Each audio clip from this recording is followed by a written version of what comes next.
इतना रुलाया गया सादात को कि किसी एक की भी एक के साथ कब्र नहीं मिली। किसी की कब्र देख लें तो जन्नतुल बकी में है, किसी की नजम में है, किसी की करबला में है, किसी की सामरा में है, किसी की काजमान में है। लेकिन एक ऐसे गरीबुल गुरबा को आज तुम लोग पुरसा देने के लिए आए हो जिसकी तनहा कब्र है। इसको गरीबुल गुरबा इस वजह से कहा जाता है, रो के खुद ये इमाम कहते हैं एक शायर को कि मेरा लक़ब लिख गरीबुल गुरबा। शायर कहता है मौला क्यों, आपके दूसरे अजदाद भी जितने भी हैं सारे के सारे बेवतन हैं, वो अपने वतन में मौजूद नहीं है, लेकिन तू अपने नाम के साथ गरीबुल गुरबा क्यों लिखाना चाहते हैं।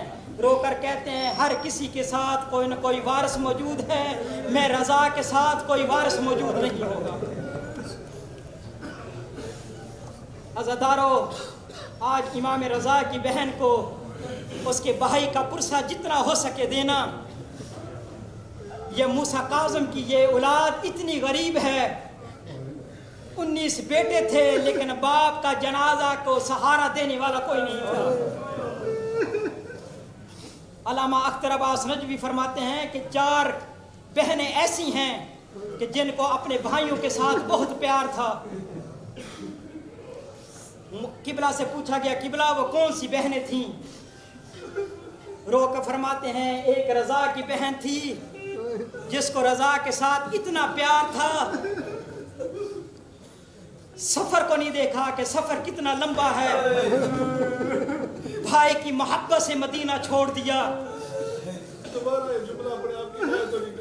अल्लामा अख्तर अब्बास नजफी फरमाते हैं एक ऐसी बहन है जिसको भाई के साथ इतना प्यार था, सफर को भी नहीं देखा कि सफर कितना तवील होगा। फरमाते हैं बगैर सफर को देखे हुए घर से चल पड़ी है, लेकिन इतनी गुर्बत है इन सादात के ऊपर। आप में से अक्सर ज़ियारात पर गए होंगे, जब बीबी पहुंची है सावा पे तो इन्होंने मामून की तरफ से जो सिपाही भेजे गए थे, इन्होंने आके बीबी के काफिले के ऊपर हमला किया है। बीबी के भाई जो हैं उनको मार दिया गया, लेकिन फिर भी मैं कहता हूँ बीबी तू बड़ी खुशकिस्मत है, तुमको कौम वालों ने बड़े इस्तकबाल के साथ अपनाया। बीबी जब तू दुनिया से रुखसत हो रही थी तुमको कफन भी दिया गया, तुमको जनाजा भी तुम्हारा इमाम रज़ा ने आकर पढ़ाया। बीबी कुछ बहनें ऐसी भी हैं कि जिनको बगैर गुस्ल और कफन के सुला दिया गया। अजरुकुम अल्लाह, मौला आपका ये पुरसा कबूल फरमाए। अल्लामा अख्तर फरमाते हैं कि दूसरी बहन का नाम है ज़ैनब। जैसे ही वलीद लई ने कहा हुसैन दरबार आ, कहते इतनी बेकरारी इस बीबी में बड़ी है, चलते चलते भाई के पास आ गई, रो के कहती है भैया हुसैन कभी भी तू दरबार में नहीं गया, आज लईन ने तुमको दरबार में क्यों बुलाया है। फरमाते हैं बहन पता नहीं। कहा हुसैन अकेला मत जा, 18 बनी हाशिम को साथ ले जा, अगर ये नहीं तुमको कत्ल करने के लिए आगे बढ़े तो आपके साथ 18 नौजवान होने चाहिए। अज़ादारों 18 नौजवान को भेज के, लेकिन फिर भी इत्मीनान के साथ नहीं बैठे। अल्लामा अख्तर फरमाते हैं कि इतनी बेकरारी थी, कभी अपनी हवेली पे आती, कभी दरवाजे पे आती, कभी हवेली पे चली जाती, कभी फिर अपने दरवाजे पे आती। जब हुसैन आए हैं जल्दी के साथ आई है ये बीबी, अपनी दोनों बाजू जो है हुसैन की गर्दन में डाल कर कहती है हुसैन भैया बता वलीद ने तुमको क्या कहा। अजरुकुम अल्लाह, मौला तुम्हारा पुरसा कबूल फरमाए। अजीजा ने मोहतरम हुसैन रो कर कहते हैं ज़ैनब लईन कहते हैं या बैत कर या मदीना छोड़। भैया फिर क्या कहा तूने। कहा कि मुझ जैसा उस जैसे की बैत नहीं कर सकता। भैया फिर क्या इरादा। कहा मदीना छोड़ना है। भैया मैं भी तुम्हारे साथ चलूंगी। फरमाया नहीं ज़ैनब शरीयत का मसला है, बगैर शोहर की इजाजत के खातून घर से बाहर नहीं निकल सकती। जा पहले जाके शोहर से इजाजत ले। बीबी चलती चलती चलती आई है वहां पे जहां जनाब अब्दुल्ला बीमार थे। खड़ी हो गई ज़हरा की बेटी, रोकर कहती है अब्दुल्ला तुमसे आज तक ज़ैनब ने कोई चीज मांगी है? रोकर कहते हैं नहीं, आज ज़ैनब तुमसे कुछ मांगना चाहती है। हाँ ज़ैनब बता क्या मांगना चाहती है? ज़हरा की बेटी रोकर कहती है भैया हुसैन मदीना छोड़ रहे हैं। ज़ैनब की गहरा ये गवारा नहीं करता कि हुसैन चला जाए और ज़ैनब पीछे रह जाए। अब्दुल्ला इजाजत दे, मैं भी हुसैन के साथ चलना चाहती हूँ। अच्छा ज़ैनब अगर जाना चाहती हो तो फिर मेरी एक शर्त है। हाँ अब्दुल्ला वो कौन सी शर्त है? कहा मेरे पास ये 2 हीरे हैं, ये साथ लेती जा।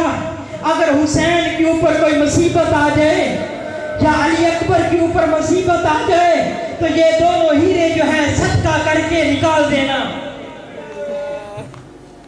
अल्लामा अख्तर फरमाते हैं तीसरी बहन का नाम है सुगरा, जिसको अपने भाई अकबर के साथ इतना प्यार था। रोक कहती है बाबा मैं भी अकबर के साथ जाना चाहती हूँ। हुसैन कहते हैं सुगरा तू बीमार है, चलने के काबिल नहीं है।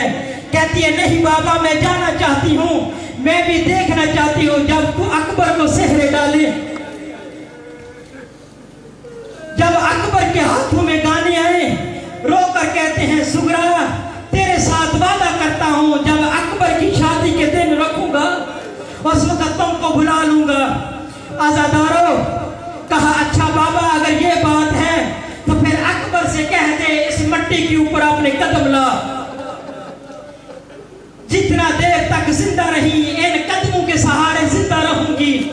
आजादारों जहां अली अकबर ने कदम लगाए रोजाना आकर बैठ जाती, अली अकबर के कदमों को चूमती और रोकर कहती भैया अली अकबर कब वो दिन आएगा जब तू सुगरा को बुलाएगा। अब अली अकबर सुगरा तुम्हारे बगैर नहीं रह सकती। अल्लामा कहते हैं चौथी बहन का नाम है सकीना, जिसको सज्जाद से इतना प्यार था। जब मौला शाम से मदीना वापस आए हैं, मौला का एक शकीर्द है जिसका नाम है मनहाल।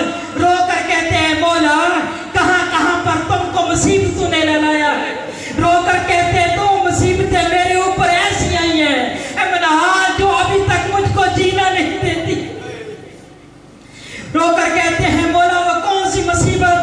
कहते हैं जब आशूर का दिन था, जब ख्याम जल रहे थे, मेरी इमामत का पहला दिन था, ज़ैनब के सर पर चादर नहीं थी। रोकर आकर कहती है सैयद साजिदीन शरीयत का पहला मसला तुमसे पूछने के लिए। कहते क्या करूं इमामत का पहला दिन था लेकिन शरीयत का इतना मसला मुश्किल था। कहते हैं मुझे सज्जाद से बर्दाश्त नहीं हुआ। रोकर पूछा पप्पी अम्मा क्या पूछना चाहती हैं? रोकर कहती है सज्जाद बता जलकर मर जाएं या जिंदा रहें। कहा पप्पी अम्मा शरीयत में खुदकुशी करना हराम है, पप्पी अम्मा जिंदा रहे। कहा सज्जाद हमारे सरों पर चादरें रही हैं। कहा पप्पी अम्मा अपने बालों से मुंह का पर्दा बनाओ। मैं यहाँ पर आज़ादार को एक वसीयत करना चाहता हूँ खुदा के लिए। मेरी सैन ने बीबी ज़ैनब सलामुल्लाह अलैहा ने पहली नमाज जो है वो बगैर चादर के पढ़ाई। खुदा के लिए अपने आप से नमाज को कभी जुदा मत करना। ये सादात ने नमाज को बड़ी मुश्किल से बचाया है। ज़ैनब ने रस्सियों में पढ़ी है, सैयद साजिदीन ने हथकड़ियों में पढ़ी है।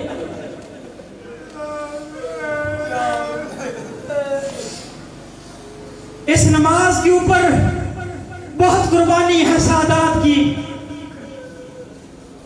उलमा लिखते हैं कि इमाम हुसैन अलैहिस्सलाम का आखिरी सजदा तो जो था वो फिर भी आसान था, लेकिन जो ज़ैनब ने बगैर पलाने ऊँट रुके जो सजदा देती रही है वो सजदा बड़ा मुश्किल था।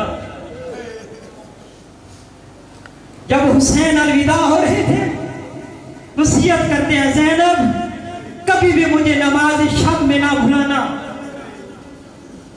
अपने ईमान से बताओ ये आलिमा गैर मालिमा बीबी जिसने नमाज शब को भी कभी गुजार ना किया हो, वो नमाज को किस तरह हकीर समझती होगी।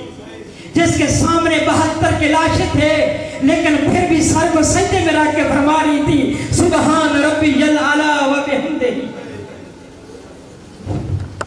कहते हैं मनहार, दूसरी मुश्किल जो है वो मुझे सकीना के सवालों ने बना डाला था।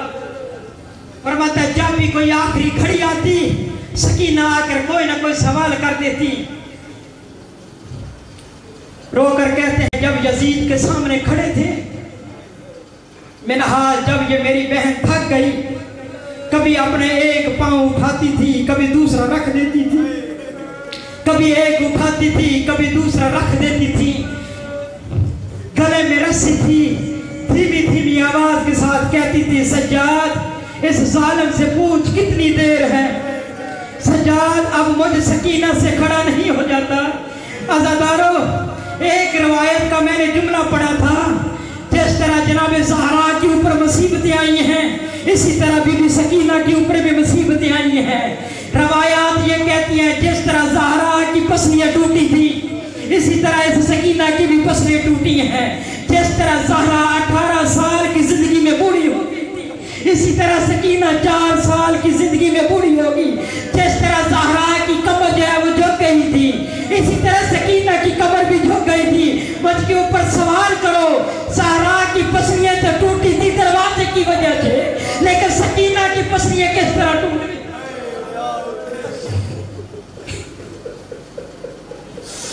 अज़ादारों, चलते चलते जनाब सकीना जब ऊंट से नीचे गिरी है, एक जालिम को जब पता चला कि एक बीबी ऊंट से नीचे गिरी है, जब ये लईन पास गया है, इस लईन ने नजस पांव के साथ इस तरह की ठोकर मारी है। बीबी ज़ैनब कहती है जब मुझको पता चला सकीना अपने मोहब्बत के ऊपर नहीं है, कहती जब मैं पास गई मैंने सकीना का सहारा दिया, सकीना का हाथ पसलियों की।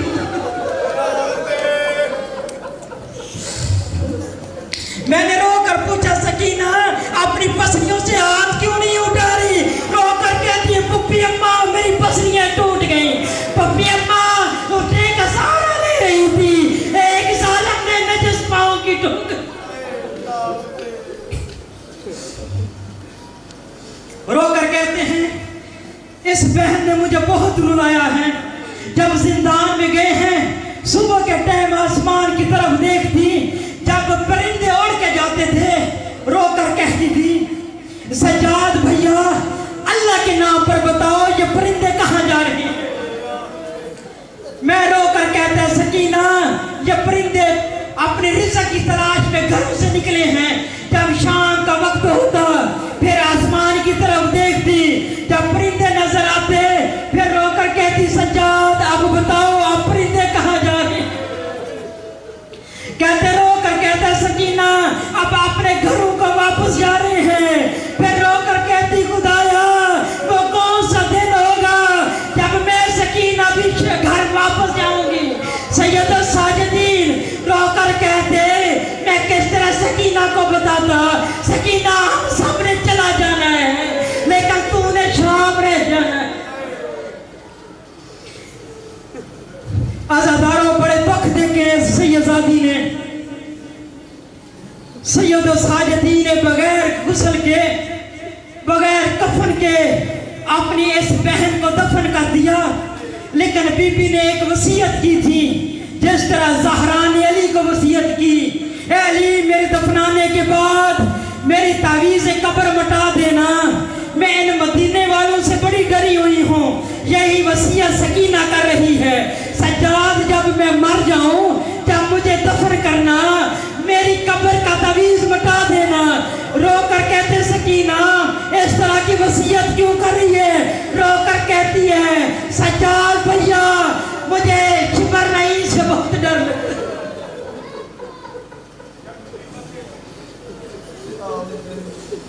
इन्ना लिल्लाहि व इन्ना इलैहि राजिऊन।